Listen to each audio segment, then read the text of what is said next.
আজ আমরা দেখব কিভাবে অটোক্যাড ইলেকট্রিক্যাল সফটওয়্যারে কানেক্টর ইনসার্ট করতে হয়। এখন আমরা সফটওয়্যারের স্কিমেটিক ট্যাবে আছি। এখান থেকে আমরা যদি জাস্ট এই সাইটটাতে অর্থাৎ আমাদের ইনসার্ট কম্পোনেন্ট ট্যাবে এখানে একদম ডান দিকে যে ইনসার্ট কানেক্টর যে ট্যাব টুলসটি আছে এটা যদি আমরা সিলেক্ট করি তাহলে আমাদের একটি ডায়ালগ বক্স চলে আসলো। তো এটা হচ্ছে আমাদের কানেক্টরের সিম্বল। আমরা কানেক্টরের যে কতগুলো পিন আছে এক একটা পিনের মধ্যে কতখানি ফাঁকা জায়গা রাখতে চাচ্ছি বা কতটুকু স্পেস রাখতে চাচ্ছি সেটা আমাদেরকে এখানে আইডেন্টিফাই করে দিতে বলা হচ্ছে, এবং আমরা কতগুলো পিন ইনসার্ট করতে চাচ্ছি সেটাও আমাদেরকে আইডেন্টিফাই করে দিতে বলা হচ্ছে। আর বাকি যে অপশনগুলো দেখতে পাচ্ছি insert all and allow spacing, এটা আমরা একটু ধাপে ধাপে দেখব। তো শুরুতে আমরা আগে যে অবস্থায় আছে আমরা প্রথমে পিনগুলোর মধ্যে স্পেসিং আমরা 1 সিলেক্ট করে দিই এবং পিনের যেই নাম্বারগুলো আছে কতগুলো পিন চাচ্ছি সেটা আমরা 3 সিলেক্ট করে দিয়ে যদি আমরা ইনসার্ট করে ফেলি তা ইনসার্ট প্রেস করলে জাস্ট আমাদের কানেক্টরটা চলে আসলো, জাস্ট পজিশনটা আমরা স্পেসিফাই করে দিলাম। তো এখান থেকে আমরা কানেক্টরের pin number just PL1 select করে দিচ্ছি।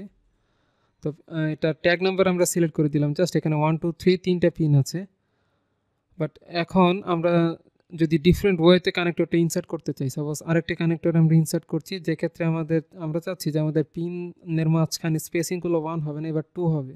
তাহলে আমরা এখানে 2 সিলেক্ট করে দিলাম এবং আমাদের কাউন্ট বা পিনের সংখ্যা হবে, এবার চাচ্ছি আমরা 5টি সংখ্যা পিন নাম্বার থাকুক, 5টি পিন থাকুক।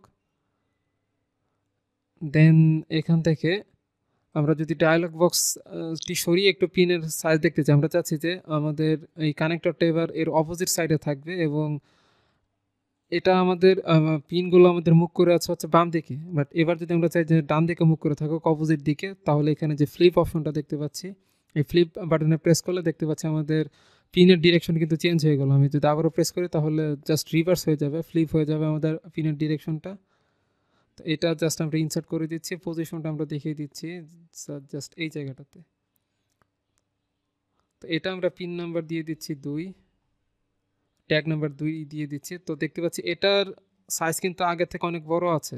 আমরা পিন সিলেক্ট করেছি 5টি মোট এবং এটার মাঝখানে যে স্পেস ফাঁকা জায়গা সেটা কিন্তু এর ডাবল দেখতে পাচ্ছি। এটা হচ্ছে মাঝখানে স্পেস ছিল 1 ইউনিট, এখানে 2 ইউনিট করে আছে। তো এটার উপর যদি আমরা কানেক্টর বা মাল্টিপল বাস সিলেক্ট করে আমরা কিন্তু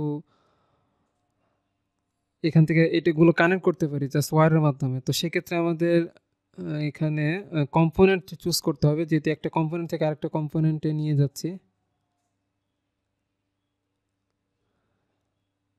জাস্ট ওকে প্রেস করলাম। তো এই কানেক্টর থেকে চুজ করার জন্য আমরা প্রথমে পুরো কানেক্টরের যে 3টি ওয়্যার আছে সেই ওয়্যার চুজ করলাম, দেন এন্টার প্রেস করে এখান থেকে আমরা কানেক্টরগুলো নিয়ে আসতে পারি। বাট সেক্ষেত্রে আমাদের কানেক্টরের যেই টার্মিনালগুলোতে সিলেক্ট হবে সেটা আমাদেরকে সিলেক্ট করে দিতে হবে। বাট এটার মাঝখানে স্পেসিং যদি আমাদের প্রপার না হয় তাহলে কিন্তু ভুল জায়গায় চলে আসবে। বাট আমাদের আলোচনার বিষয় আসলে ওয়্যার ইনসার্ট করা না, কানেক্টর নিয়ে। তো আমাদের এই কানেক্টরগুলো এডিট করার আরও কিছু অপশন বাকি ছিল। আমরা যদি আরও কিছু অপশন দেখতে চাই এখান থেকে, এটা আমরা ডিলিট করে দিয়ে আরেকটি কানেক্টর ইনসার্ট করতে যাচ্ছি। সাপোজ ইনসার্ট কানেক্টর, এখানে যে আমাদের ইনসার্ট অল এবং অ্যালাউ স্পেস অর ব্রেক যে অপশনটি ছিল এটার কাজ কি সেটা আমাদের দেখতে হবে। বাট এখানে যে কাজটা রোটেট করা বলতে আমরা তো অবশ্যই বুঝতে চাচ্ছি যে কোনো ডিরেকশনে 90 ডিগ্রি অ্যাঙ্গেল এগুলো রোটেট করানো যাবে। বাট আমরা এটা রোটেট করাতে চাচ্ছি না, আমরা স্পেসিংটা আবারও 1 করে দিচ্ছি, জাস্ট মাঝখানে স্পেসিং 1 থাকবে। বাট আমরা যদি ইনসার্ট অল না দিয়ে অ্যালাউ স্পেস বার দিয়ে দিই, অ্যালাউ স্পেস আর ব্রেক, তাহলে আসলে কি হবে সেটা আমরা পরীক্ষা করে দেখার জন্য জাস্ট ইনসার্ট বাটনে প্রেস করলাম। দেন এখানে আমাদের জাস্ট এই পজিশনে কানেক্টরটা আমরা পজিশন সেট আপ করলাম। দেন আমাদেরকে বলা হচ্ছে যে ইনসার্ট নেক্সট কানেকশন, অর্থাৎ এখানে কিন্তু মাত্র একটি কানেকশন ইনসার্ট হয়েছে। তো আমরা যে ইনসার্ট নেক্সট কানেকশন দিই তাহলে আমাদের সেকেন্ড কানেকশন চলে আসলো। আমরা কিন্তু খেয়াল করলে দেখতে পাবো যে আরেকটি কানেকশন ইনসার্ট হয়েছে এবং এখানে লেখাও আছে 5টির মধ্যে 2টি কানেকশন আমাদের ইনসার্ট হয়ে গেছে। দেন আমরা ইনসার্ট নেক্সট কানেকশনে প্রেস করলে আরেকটি কানেকশন আমাদের ইনসার্ট হবে, 5টির মধ্যে 3টি ইনসার্ট হয়ে গেছে। এখন এখানে যে অ্যাড স্পেস অপশন আছে এটা চুজ করলে আমাদের কি হবে, আমরা যদি অ্যাড স্পেস এটা চুজ করি তাহলে ওই জায়গাটা আমাদের ফাঁকা থাকবে। সাপোজ আমরা অ্যাড স্পেস এটা চুজ করলাম, তাহলে দেখতে পাচ্ছি এখানে একটা ক্রস সাইন চলে আসলো, অর্থাৎ এই জায়গাটা ফাঁকা থাকবে, এখানে কোনো কানেক্টর বা পিন আমাদের বসবে না।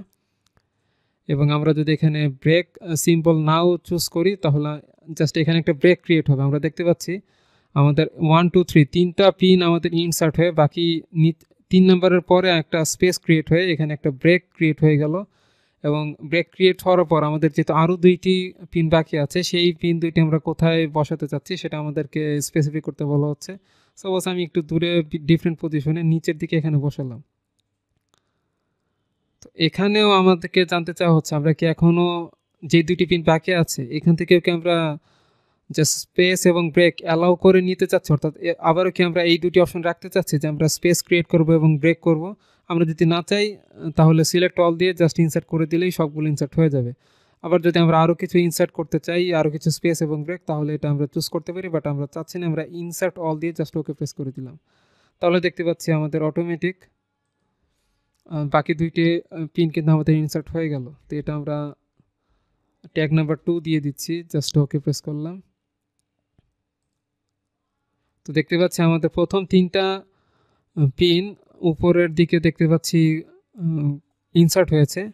একটি পজিশন আমাদের ফাঁকা রেখে পরে 4 এবং 5 নাম্বার পিন আমাদের ডিফারেন্ট একটি মডিউলে বা ডিফারেন্ট একটি কানেক্টর ডিফারেন্ট একটা পার্টে হচ্ছে এখানে ইনসার্ট হয়েছে। তো মাঝখানে একটা ব্রেক ক্রিয়েট করা হয়েছে। তো এইভাবে হচ্ছে আমরা কানেক্টর ইনসার্ট করতে পারি। আশা করছি আমাদের কনসেপ্ট ক্লিয়ার। ধন্যবাদ সবাই।